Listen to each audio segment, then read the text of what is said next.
one of the shows that I don't know if we booked it or a booker did. I don't know how we got it, but we played this rad venue. It was like, it had bleachers and like high school bleachers for like seating, and everything was made out of wood, and this cool bar, and the bartender was rad, and everything just looked so cool inside of it. And I'm not joking, literally not one person showed up, not even the promoter.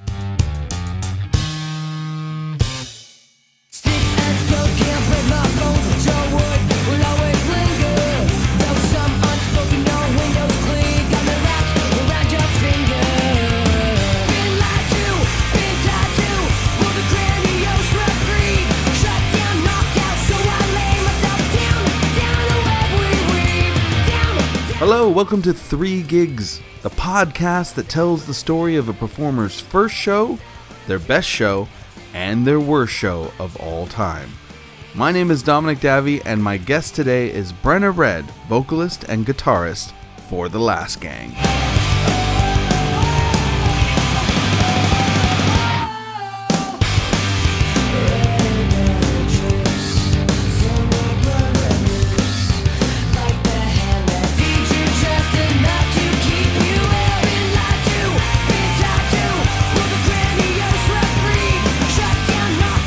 Originally forming in Southern California's Orange County in 2007, The Last Gang featured vocalist-guitarist Brenna Red leading the band and playing the kind of 1977 punk rock that allowed them to tour with the Anti-Nowhere League and Dwayne Peters' Gunfight. But in 2012, shortly after drummer Robbie Wantlin joined, The Last Gang called it a day. But at the end of 2013, Red and Wantlin reformed the group and developed the sound that would become The Last Gang of now, a mixture of tough-as-nails punk rock and bouncing melodies. After being joined by bassist Sean Veely, The Last Gang would hit the road, and in the following years the band would sign to Fat Records and release the album Keep Them Counting in 2018, and they've been going full bore ever since. Now, I first heard about the band shortly after they reformed, when their drummer Rob reached out to me about performing some shows together, but unfortunately we weren't able to make the shows happen due to schedules. But I've kept in touch with Rob, and I am thrilled they've been doing so well. They are a great band. I caught up to Brenna this last week while we've all been sheltering in place here in California in the wake of COVID-19. So I fast-tracked this episode to the front so we could address how the band has had to deal with the sudden change in all of their plans, and how specifically Brenna is handling being at home right now. My big moment of the day is, because I love to sleep in, so I'll get out of bed at like 10:30 is early for me. 11:30 is normal. Mm-hmm. Get out of bed, go to the couch, and just play video games for I don't even know how many hours.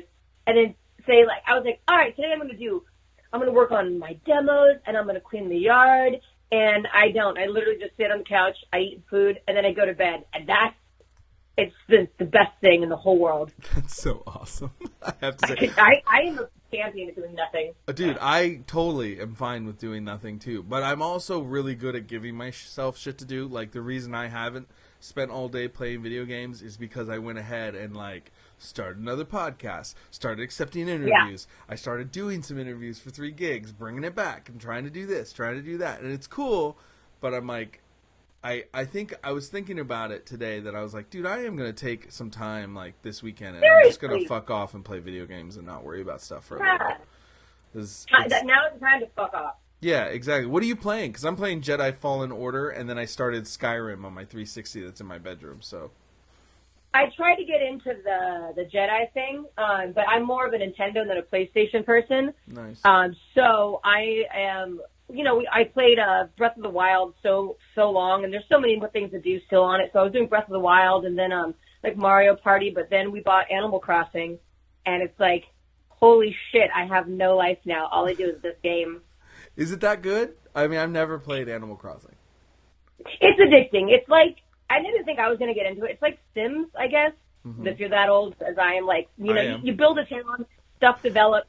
You collect stuff, you sell stuff, you use the money too. But, it's everything that we're not doing in our daily lives right now via a video game. And I don't know why it's so satisfying.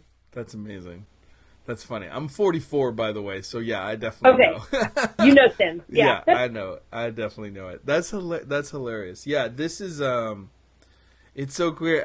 It's so weird. I just heard about how alcohol sales. I don't know if it was the Bay Area or if it's all of California, but it's like are up 400%. Yeah. Like sales are up 400%. I was like, that's amazing. That's everyone's just wasted. Well, that's like there's a meme out there that made me laugh. It's like we're in trouble because the kids of today that are be the future leaders of tomorrow are going to be raised by homeschool and day drunk parents. Oh. That's funny. Well, they'll end up like the excuse me. They'll end up like the hippies. They'll just be boomers because like that's essentially just describe the 50s, like day drunk. That's funny. That's hilarious. Well, I really appreciate you taking time out of your demanding video game schedule to talk to me about tour stories. That's awesome. Before we get into it, I will ask, like, did you guys have to cancel anything for this time? Like, did anything fall apart for you guys, or were you guys okay? No, we had stuff that got canceled for sure. We had there's some tour coming up in June that we're doing with the Fellows band. It hasn't been officially canceled yet, but I have a feeling that's going to get pushed back. You know, Punk Rock Bowling got today. taken out. Yeah, we were just literally like Tuesday. I remember it was my last day of work was Wednesday before they shut the stores down, and we were supposed to leave for Mexico that following Tuesday, and nothing was announced yet. It was still like, well, you just be safe, guys. It wasn't like this where it's like the world says stay at home. So we were still planning like, all right, we're going to Mexico. I mean, until I'm told otherwise, we can't cancel. And then that canceled. And then we also had leftover crack and the casualties. That got postponed. Not canceled, just postponed, you know. And then a couple of the things that we were working on. But we now have the time to finish this album, though, because we were stressing hard about, like, shit, we had to leave from Mexico. At the time, well, still now, my drummer's back at fuck, so we had to train and rehearse with a new drummer, and it was like that was stressful. Then we had to like order and do merch. Then we had to write this album, and it felt like there was no time to do anything. And then this happened, and it was really weird. It's like now we have all the time we need. That's funny how it works out, but I totally understand. Yeah. We were preparing to do a 6-song EP, and now I think it's going to end up being a full length because we're just all writing. So yeah, you might as well go for it. Yeah, and then we were actually lucky in a weird way. We were already on hiatus in a sense, essentially, and we were talking about coming back online in June. But now we haven't booked anything or done anything because it's like, well, I have no idea what's going on, so let's just wait and see a little bit. Yeah. But so it's kind of jacked up our year. So we haven't really done much touring in support of our album because of just timing, but it meant we didn't have to cancel anything. Yeah, that's always better than not. Yes, but I mean everything's jacked. I mean one of the questions I got today was like, what does your tour look like for this? What does your touring look like for this year? And I'm like, I have no idea. I don't know. Yeah, enough. My band's tricky because like everybody has crazy schedules nowadays, and it's kind of a miracle it's even together. So it's like, you know, we do runs and stuff when people can, and I don't know. So like between this and that, and I'm going to be very curious how our year looks, but whatever. It's going to be very interesting this whole year. Yeah, it's kind of crazy, but I mean, Australia's on fire. Kobe Bryant dies, and then now the world is on plague mode. So many people were super like hopeful for 2020, and I was so hopeful. It's like, oh no, we're getting pwned right now, dude. This is ridiculous. So all right, it's just like, okay, what's next? Cthulhu? What do we got? What's coming? What next is Trump will get reelected, and I'll just fucking kill myself. I know, right? I had to say it. No, I mean, it's gonna be the worst year ever. I don't think he's going to, but I've told a bunch of people, because I'm pretty political and I follow everything, I read everything, I talk to everybody. I was like, there are more people that hate him than don't, But the problem is there going to be somebody who rallies everybody behind them? Yeah. Like, it's not a problem whether people want to vote for Trump. They don't. But it's a question of, like, will more people show up to vote? Are they going to be excited? Are they going to be convinced? Yep. I don't know how good of a job Biden is doing right now in terms of being the counterpoint, option. Yeah. I mean, Donald Trump is just lobbing softballs to everybody about how bad he's handling this whole thing. So it's like, I don't Be know. aggressive. Yeah. Yeah. I don't know. That's the only worry. The worry is there going to be somebody who's strong that really captures everybody's attention? And I don't know if there is. So. That's what I'm afraid of. Like, yeah, but one of my coworkers, his fiance is a poli-sci major, and we just talk all day about, this, and he's like, yeah, it's kind of looking that way just because Democrats, once again, not like they're any better, like they have their fucking flaws, but... Oh, yeah, I'm an independent. I'm neither, so... Yeah. But you get your shit together, people. Come on. How are you not winning? Well, it's really weird because the problem is DNC is too afraid. They don't want to acknowledge. They did everything they could to sink Warren, Sanders, like anything that's kind of an outlier where, they managed to subjugate it and kill it off. And, it's like, it's the same thing they did in 2016. They keep not reading the room. And then they force a situation that's sure comfortable if you're a boomer with a big portfolio and you're concerned about how much your house is going to be worth, but like not for most of us. So and then were you a fan of Obama's? I was a fan. Okay, I was a fan of Obama, but that doesn't mean I didn't see the problems, and wasn't critical. But I mean, I think he did a decent job of trying to. But it seemed like for all his talk of hope, he really was, truthfully, really middle of the road.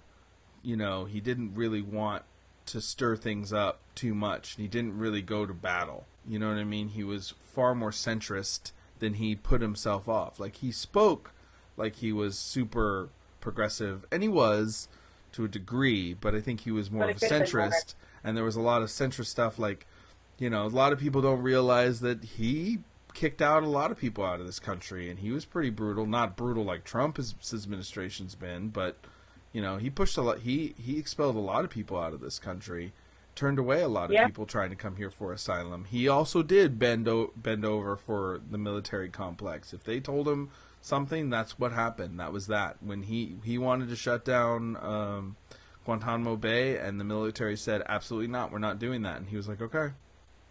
I mean, and that was that. And that was like a major thing he was running on. So it's like, I did like Obama. I did. I liked him a lot. But he was not without his issues. Yeah. And that's what last point is, that's what bothers me the most of all, is I can't stand anybody who goes straight to bat for somebody 100%. It's like, the ones these certain people who are like, Donald Trump, he's the man, he's the guy. It's like, dude, I didn't even do that with Obama. I've done that with nobody. Why would you do this with this crazy asshole? Like, seriously? People are sheep. Yeah, I mean, they just want somebody to tell them it's all going to be okay, and they're right for their right. Everybody wants to be right, Yeah.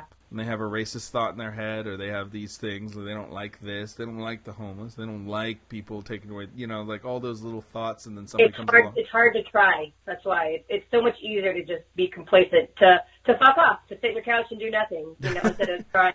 To a degree, I mean, it's the same kind of thing. It's like there's a lot of people who are just like, I don't want to be scared. I don't want to be worried. I'm stressed out. I want somebody to tell me it's going to be okay. Somebody comes along and tells a bunch of people in middle America that everything's going to be all right. We're going to make America great again. They're on board. Yeah. Give me that, tagline and soundbite, and there you go. I mean, I saw an article once, and I talked to some conservatives, and I have to agree. They see him like, they look at him the way most people find Tony Stark entertaining in the movies. Says whatever he wants, billionaire playboy, which he's not, but you know what I mean? Like, Yeah. like they see him like that, and they're all on board. Like, so is it any wonder that they're all for him? Like, of course they are, because they think he's charming and silly, and yeah, he doesn't always say the right thing, but that's not a bad thing. You know, it's like It's not that bad. Yeah. Yeah. So we're Anyway, yeah. Sorry, I ranted. I can rant on and on.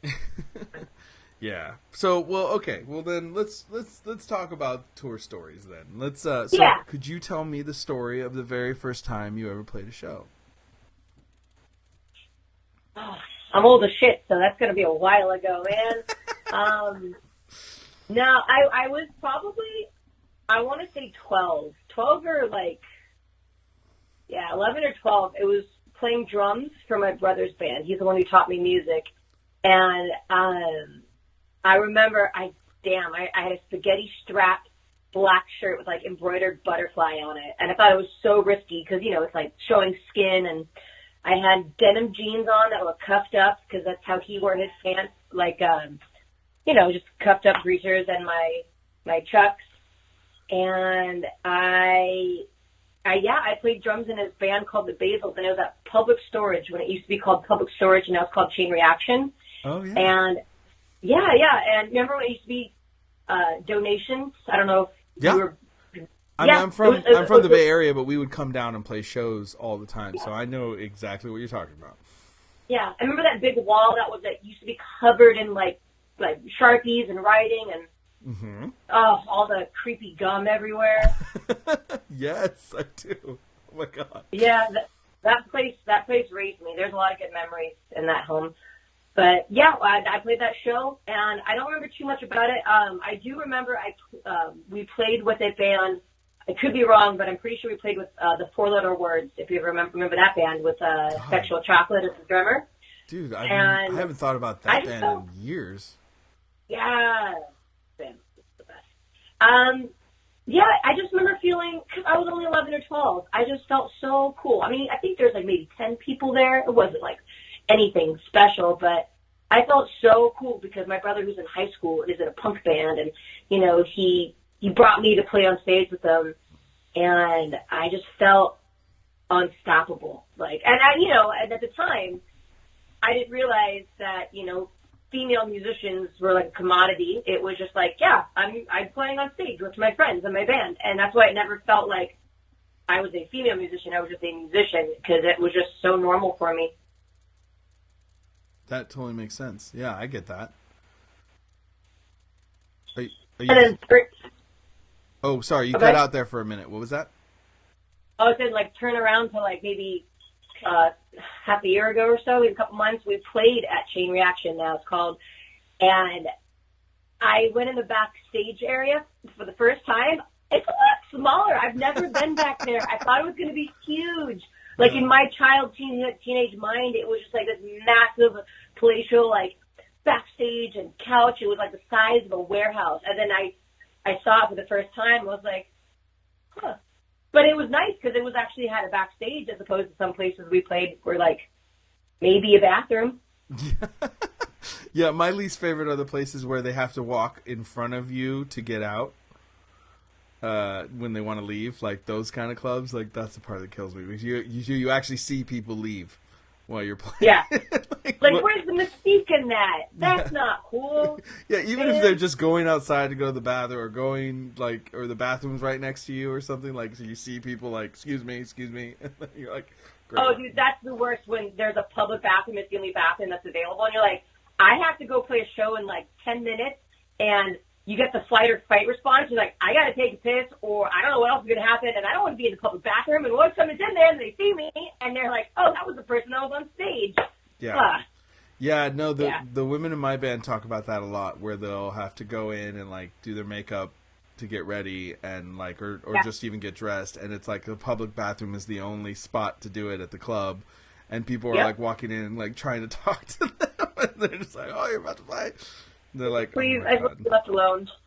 Yeah, that's why the van is always a good spot. I've learned that just sitting in the back with the lights on, I get dressed and do my makeup there if I don't have a spot to get ready and just hang out there for a little bit. I used to feel really guilty. I still kind of feel guilty about it because I want to, like, connect. I want to meet new people. I want to talk to the fans. I want to, like, I don't know, get their response and, like, have them share a moment. And, like, all these stuff that I was, like, into when I was a kid, like, with these, like, bands come out. I was like, this is so cool. But part of me is, like, I have to take at least, like, half an hour to my own self so my mental state could just calm down enough before I go on stage, or else I'll just be spaz and my energy level will be too high. I have the same thing. To us, we've just dedicated a time period where everybody connected to the band will just be like, they'll be at the merch table after they play. Be at the merch table after they play. And then I'll go out there and we'll all go every time and just hang out. But, like, beforehand, it gets overwhelming because you kind of just need to put yourself together before you play. And it's like, I don't know. I always laugh when you see the movies or TV shows and they show a guy, like, just hanging out before the show, just talking and hanging out, drinking, and he's like, all right, well, gotta go play. I'll be back. And I was like, yeah, I mean, that happens. But when you do it all the time, like, you kind of need to put yourself in that mode. I don't do that. I have to have a moment. Yeah, look, I'm not in my 20s, and I don't do illicit white drugs. There's no way I can have that amount of excitement and then go on stage with even more excitement. I'm tired. I want to sit back.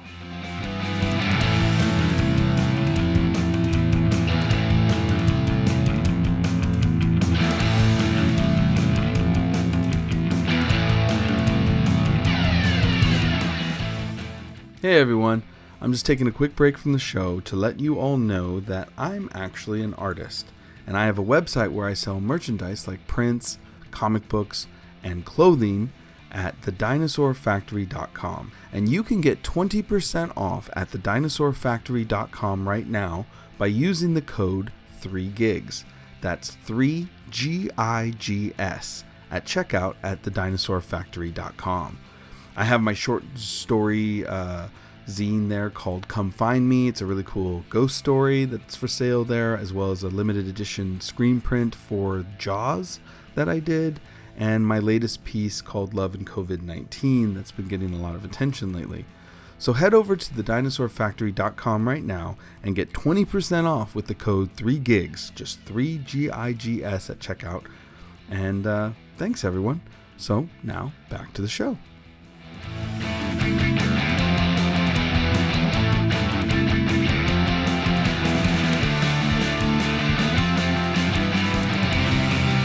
Well, that's a great story, especially, like, it's pretty cool that the first time you played was at what would later be the Chain Reaction, and it's cool that you were 12.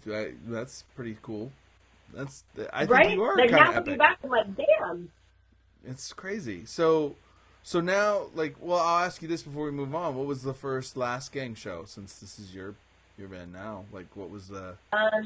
was that? Well, because we had a first amalgamation of the group, like a decade ago, when it was just, like, that's right, infantile in the stages. And I'm trying to remember, where did we play first? I don't remember where we played first, but I do remember one of the early shows we played at this, like, theater house in Costa Mesa that was, like, down the street from what was the Detroit bar. And I forget why we played this theater house. It was like there was a play, and we were the intermission. Like, we played this punk rock music for a play that was so out of place. That's weird. But yeah, the first show that we actually did back, like when we started again, oh, I remember this vividly. It was Black Friday. So it's the day after Thanksgiving, and for those of you who don't know, retail is known as Black Friday. It is the craziest frenzy of shopping. And I don't get it, but I work retail, so we had a show that night. And I had plans to go to work that day, and I did a big no-no and called out, and I was honest. I told my boss, I was like, look, I had too much to drink last night, and I'm still drunk. I can't drive to work at 4 a.m. I'll kill somebody. I'm going to stay home. So I ended up staying home. I didn't feel good the whole entire day, to the point of I kept dry heaving and throwing up, like some gross, fierce red color stuff. And right before we were supposed to play, I was in my car with this pot, like a soup pot that I used the last night for the cooked mashed potatoes. And I was just vomiting into this pot in the car because I couldn't stop. And I had a panic attack because I was so nervous and shaky, and like all the fluids had been drained from my body. I probably looked like the crypt keeper. And my best friend was sitting with me on a chair in the bar, a Detroit bar. I was at the Detroit bar. And my head was on her lap, and I was just like freaking out, full panic attack mode. And she was just stroking my hair, telling me to be okay. And as soon as I got on stage, everything was good. Everything felt fine. I felt 100%. And it was like breathing. And then as soon as I got off stage, I'm like, I could go back in the car. I gotta go back in the car. Bye. I totally understand it. Painful. I've been there where all of a sudden it all comes together and then you feel okay and you're good. And then afterwards you're like, oh my God, this is terrible. This is a terrible idea. Yeah. I gotta go lay down. What is that feeling? It's like right before we play, I don't know if you get this too, but I still to this day get anxious. Like not scared, nervous, but just like apprehensive, like the night before Christmas. And I can't calm myself down. And so when I get on stage for the first song, I'm shaky. And then after that, it's like everything falls into place. And it's like, oh yeah, I know how to do this. I forgot. You know, it's crazy because the worst for me, where I feel it the most, is any hometown show. Anything in the Bay Area, when we play the Bay Area, it doesn't matter. Like, I could do a festival in front of I've done festivals in front of thousands of people. Like, doesn't matter. And I do get an anxious, like, okay, here we go. You know, I get it a little bit, but like, it's nothing compared to when I play home. Anything that counts as home, that I'm just way anxiety through the roof, like totally crazy until I get on stage, and then I feel a lot better. But that's where I get it the worst. But I totally know what you mean. I get it. I get that too. That's cool. Okay, those are great stories. Those were perfect. Thank you. Yeah. What would be a good example of a performance where it was like one of the best moments, like where it all just comes together? What stands out, like show or shows that stand out to you as something that was really an amazing moment that you'll always remember?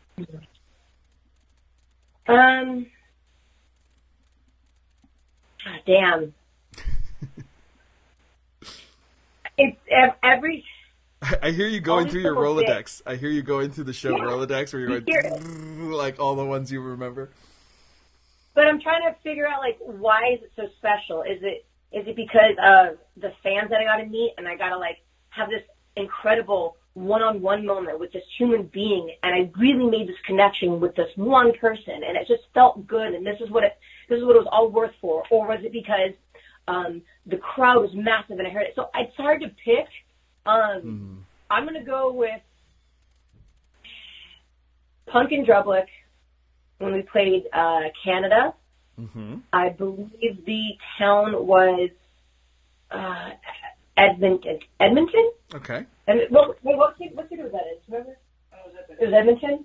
It was at this like giant, how do I describe it? It was the biggest place I've ever played. It was crazy. And I was so nervous, again, because I felt it was too big, and we were the first or the second band. And you know, festivals, people don't really show up that early, and we're going to play to maybe 100 or 300 people. Totally. And we'll make the best of it, but yeah. It's like, oh no. And this place was so big, we couldn't walk to our dressing room. We had to take a golf cart all the way across this place that was like 4 Costco's. It was huge. Oh wow. And when we took the stage, and I looked out in the audience, I couldn't see, like, the back wall, I felt like. Maybe it was lit up the right way, but it was packed. And when we sang Carla, I always had this vision for the song, me and my drummer, with the Woes, that I wanted to have people sing along the way I used to sing along in the crowd. And, like, I felt like I was part of that band. I felt like I was part of something that night. I'm like, I want to give that feeling. So that night in Edmonton, when Carla came up, we do the intro, and then we stop, and then we ask everybody to sing along with us with some O's, and it was the loudest I could ever remember, and I got chills, and like I started tearing up. It was just so like, wow, whew, this is real. This is my life. What? It was so bizarre. Oh yeah, it's kind of incredible when it hits you all at one time. All of a sudden, you have that like moment of realization, like, oh my god, I'm never gonna forget this moment. Like, this is it. Like, this is something. I've had those moments and they've kind of stuck with me. It's really funny also to hear you talk about. You make a lot of references both in all your stories about how it really matters to you that people react to your band like you reacted to other bands. That's like literally everything Tsunami Bomb was. That's like Tsunami Bomb's mission statement for all of us. Like, that was the big agreement that we did both the first time we were a band and then now that we're a band. Like, the whole goal was to create a band that like we loved, that we would have loved, that we would have gone to see every time it came to town, that we would sing every word to. Like, so everything we do is with that in mind. It's not like we don't want to try too hard. We just want to make a good band, but it's really important to us that our band is exactly that, like something that we're trying to recreate for other people what we had. And remember when we used to get, I don't know if you got in the Bay Area, like Scratch Magazine and, dude, I love Scratch. And what was the other one? Alternative Press. And there's another one that I forgot that I used to like religiously look for at Bionic Records. After school in high school, I would go there, and a new one would come out like every other week, and I would immediately go to the show section, and I would know if it was going to be a good week or not, because I'm like, okay, yeah, Narcoleptic Youth is playing. I would circle that. I'm like, okay, that's where one of my allowances is going to. Okay, and the next week is at the showcase. Cool. Okay, the Addicts is going to be there. I definitely have to go to that. I can't miss it. Like, I want to be that band that somebody like looks through, like, you know, their calendar on like Instagram and see a flyer and they're like, this, and they write it on their calendar like, this is what I'm going to this month. This is going to make my month kick ass. Yes, I totally remember that. It's really funny too because it was huge to me when I found out we were going to get reviewed in Scratch Magazine. I was so excited, and the editor. Oh, you thought you made it big, right? Yeah, and I can't remember what his name was now. It's on the tip of my tongue, but I remember that the guy who ran it was like, dude, I love your album. It was so good. And I was like, really? And they was like, yeah. And I was like, oh my God. He's like, we're going to review it in the next issue. And I was like, oh my God, I'm so excited. And then I got the issue and they gave us a terrible review. And it was a bullshit review too, because it was like, yeah, the singer's like out of key the whole time. It was like, no, she is not. We went through that. Like, we worked hard on that. And like, it was all these things. And basically, I ended up running into her at a show, the girl who reviewed it, the woman who reviewed it, and I was like, dude, what the hell? And she goes, I'm sorry, I just don't like women, female-fronted bands. And I was like, and then I went to the guy that ran it. God, I wish I remembered his name.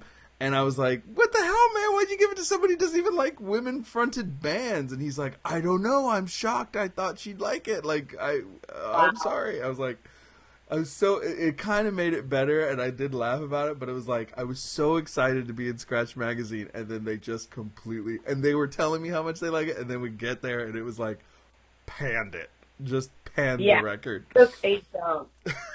It's just like, do not like it. But yeah, I used to love that, and I don't know if that kind of experience exists as much. I mean, there's still some magazines like New Noise and like, you know, there's a couple of them out there, but I don't know if it's quite the same scene now like that, like for kids. Like, I don't think they're running through magazines like we would have. Yeah. Well, it's more easily accessible. You know, they can instantly look and go, cool, here's a new review. It's a good and bad thing. You know, it's a good thing because it connects us and we have more access to more art, more culture, more music.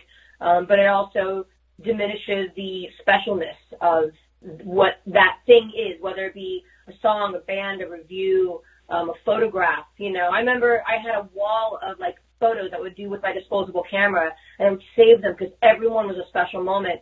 And now I don't do that anymore because I can just scroll back through Instagram and go, oh yeah, that was that day. That was a good day. You're right. Exactly. It's true. I mean, I remember, I don't know if you did this, but I would buy a record and then I would go through the thank yous, and that's how I discovered a lot of bands, is the thank yous of albums. And that would get me to like, okay, so they like them, I'm going to check them out. And I would literally, if the band hadn't come through yet, I would look up, like start looking into if I could find some of the bands that they liked. I wonder. Yeah, and like also like who produced or who engineered that album, and then you know what other album they did or. Mm-hmm. Totally. I paid a lot of attention My to thing that. was I found new bands through Patches. That's why I still love Patches to this day. I would go to Public Storage and Showcase, and they, you know, little baby punk, and I don't know too much except, you know, what my brother has, you know, Rancid, Green Day, Ramones, Dropkick, Addicts. I didn't know too many other bands, and so I would go to these shows, and I would look at people and go, okay, you know, that's a cool looking patch and that's cool, you know, and I kind of knew what I didn't like. I'm like, oh, that looks too crust punk. I know that I don't like that so much as I would like, you know, like the toy dolls. I'm like, oh, what is this patch? And then it was just like a walking billboard of like what I need to look at next. That's hilarious. That's funny.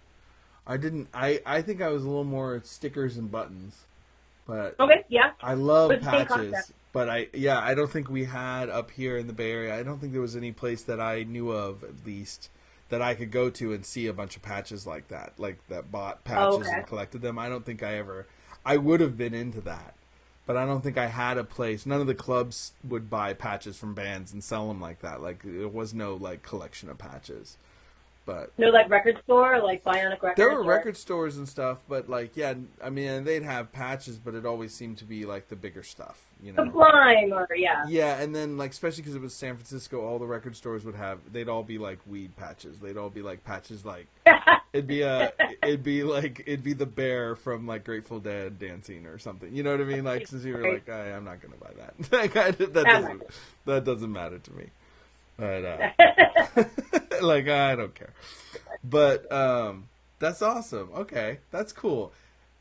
It's cool because it's nice to hear, like, yeah, that you kind of get that time period that was like right before the internet, and like stuff was out there, but you kind of had to look for it, and it's like it's hard not to kind of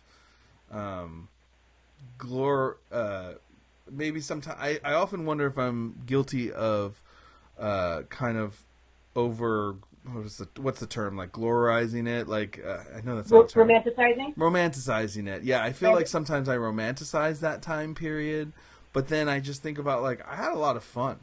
Like, so I mean, I just remember having a lot of fun doing that and discovering 7-inches and demos and stuff. So it was cool. I'm sorry that they don't get to do it quite the same way. I mean, I know it's still kind of fun in a different way.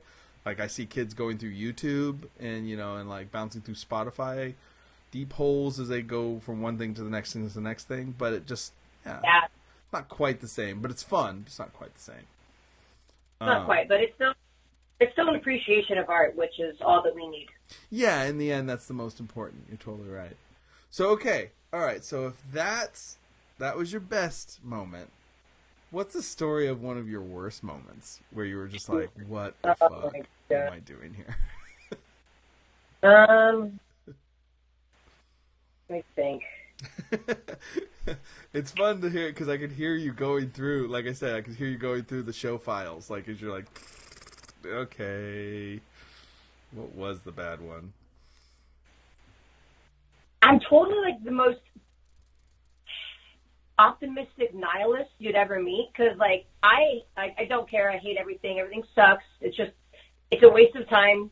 But at the same time, I'm like, everything's a good moment. So it's hard to like pick these bad moments because I'm like, yeah, but that's when I met this person. It was a good night after all. Yeah. I remember Pollyanna. One time. Yeah, I met with I was in this one band at this time, and you know, just it didn't mesh well. We didn't work out. There was a show that we were supposed to wear dresses. That was like our uniform, and I was the drummer. And I was like, I always wear dresses. Like, I think I just came from work or something, and I was just in my typical ripped up black pants and like a band shirt, and like I looked done up. Like, I was like, bah. But I remember I got shit on by the singer. Just like I don't know if she yelled at me or screamed at me or just like guilted me and like, you know, friended me and like made me feel bad. But because of that, my best friend now, who was at the bass player at the time, we just got like, well, fuck that, and we started to wear like the most inappropriate show clothes just to like piss her off, because we were like, don't fucking tell me what to wear. So that was kind of like one of my, like, frustrating shows, but I think the saddest, like, oh, ugly duckling, womp womp, like, not feeling good about my decisions as an adult, I should go back to school or something. We played in,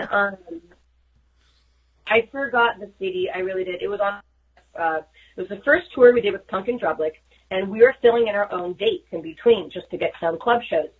And one of the shows that, I don't know if we booked it or a booker did, I don't know how we got it, but we played this rad venue. It was like, it had bleachers and like high school bleachers for like seating, and everything was made out of wood, and this cool bar, and the bartender was rad, and everything just looked so cool inside of it. And I'm not joking, literally, not one person showed up, not even the promoter. And we were acting like, we asked the bartender, who was super nice, and they were just awesome just all night. Of course, we like spent all of our money there drinking, just like tipped them out because they're super rad. But they were like, yeah, we didn't know there was a show tonight. The promoter didn't fucking put up any flyers, didn't make an event page on any social media site. Like, the sound guy even was like, I think I was supposed to come in. I wasn't sure, but we literally played for the sound guy and like our crew and the bartender. And luckily some random, partiers wanted to stop in to get a drink on a, Wednesday night or whatever night it was.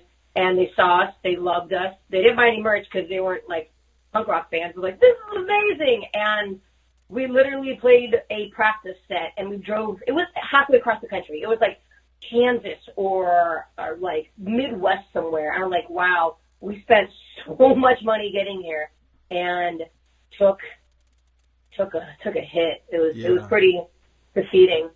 But again, I wasn't super bummed about it. We sounded great. The sound guy was amazing. He took the time to learn our names, and that's really weird. Think about it. How often do you play a show and the sound guy comes up to you and he's like, hey, Dominic, do you need more on your wedge? Or, hey, hey, Brenna, does it sound good? Right. And it was just such a nice time. So the sound guy was awesome, and we sounded great, and we had an awesome practice getting us warmed up for the next shows of the festival. So even though it was shitty, I'm on the road with the band, with my family. Like, how bad can that be? Right. No, I get it, because it's the adventure itself. Yeah. I mean, when I stopped touring, what I really missed was just the act of traveling out and going places and seeing them, and as much as the shows and the music is important, everybody always talks about that part of it, but like the part that I think that I will remember when I'm an old man is that I got in a van with my friends and I traveled to some place I had never been, and I got to see it and touch it and be there. That feeling of when you're in the van and you're on these like 6-hour drives and you're going, it's just, that is the most quiet my mind will ever be. It's just the most serene and therapeutic. I've never once felt anxious while driving, unless it's raining or, heavy bad weather, but yeah. I feel, so calm in the van. It's hard to explain that because there are people who get in the van and drive with you, like, and you can tell they're not the kind of people to do this, and they want to, they just can't wait to, they can't do it. Like, it's too long, they hate it, they drive themselves crazy, they're uncomfortable, but there's just something about it. If you're the right kind of personality, you are the right kind of personality. It calls to you. It does. It calls. Oh my God. That's been the hardest part about this quarantine thing, is not playing shows, but I miss being just driving somewhere with the band. Like, I went to my drummer's house the other day to pick up a microphone that connects to your phone, so it's better, just better audio for a lot of demos, like this kind of stuff, and what we're trying to do. And he kept his distance. He was on the other side of the car, I was on my side, and he put it on my hood, and I got it. But I saw the van in his driveway, and I had to get out. And he's like, "What are you doing? Don't come near me." I'm like, "I don't care about you." And I just start running towards the van, and I hugged the van, like the back bumper. I was like, oh, I miss you so much. And it just, the cold feel, it was just, yeah, I get it. so good. I get it. Yeah. I do. Let me ask you this. Did your van have a name? No, you know what? If it did, I wouldn't be opposed to calling it that. I've never been one for naming objects like a guitar or a van. Yeah, but you know what? No, when we first got it, I wanted to call it. God, what did I want to call it? What was it? Fuck! It had something to do with Black Sabbath. Because, yeah, we got it. What song was it? Anyways, we bought it off of these church folk that use it as like a boys and girls like a car to go back and forth for like just activities. Mm-hmm. So it's super churchy, and the people that we bought it from, they were the nicest folk ever. In fact, I think they follow the band, and they were like want to know where their van's been. But it was like super God. It was super church. And it was just like, okay, this van's going to be like full of debauchery. And they're like, no, go have fun. I was like, okay, thank you guys. And we left and we were driving and I wanted to, listen to the radio or the CD or whatever, but stuck in the CD player, I couldn't get it out with a Black Sabbath CD. And I was like, who are these church people? Whoa. I love it. That's amazing. Oh, I wanted to call it Ozzy Osbourne again. That's pretty good. That's good. That's a good pun. It is sick, but I thought that was pretty clever of myself. That's pretty good. I like that. Let's get up and go. Let's get up and go. Running through the city with a night let's refresh. Let's get up and go. It's just me and my best friend. Let's get up and go. I said I'm feeling all right now. He said it will with another round. So let's get up again. Let's go. You've been listening to Brenna Red, vocalist and guitarist for the band The Last Gang. Want to know more about The Last Gang? Check out their website at thelastgang.com. You can find all their social media there. And if you want to find out more about 3 Gigs Podcast, awesome! You can find us at 3gigspodcast.com and on any social media platform just by searching 3 Gigs Podcast. If you're listening to the show through Apple Podcasts, consider rating and reviewing the podcast, because the more ratings and reviews we get, the better the show does and we reach more people. However, the best way for us to reach more people is that if everyone listening has enjoyed the show, please tell one person that you think would like to hear these stories. And that would do more good for the show than anything else. I would love it if each of you just told one person that you thought would enjoy the show about the show so that they check it out. And that would be amazing. Thank you so much. So we opened the show with Sing for Your Supper off the album Keep Them Counting, out now on Fat Wreck Chords by The Last Gang. And we're closing with Turn the Record Over by The Last Gang off the Sing for Your Supper 7-inch, also on Fat Wreck Chords. So that's it for this week. Thank you so much. Stay safe out there, and we'll see you next week with a brand new episode. Take care, everyone.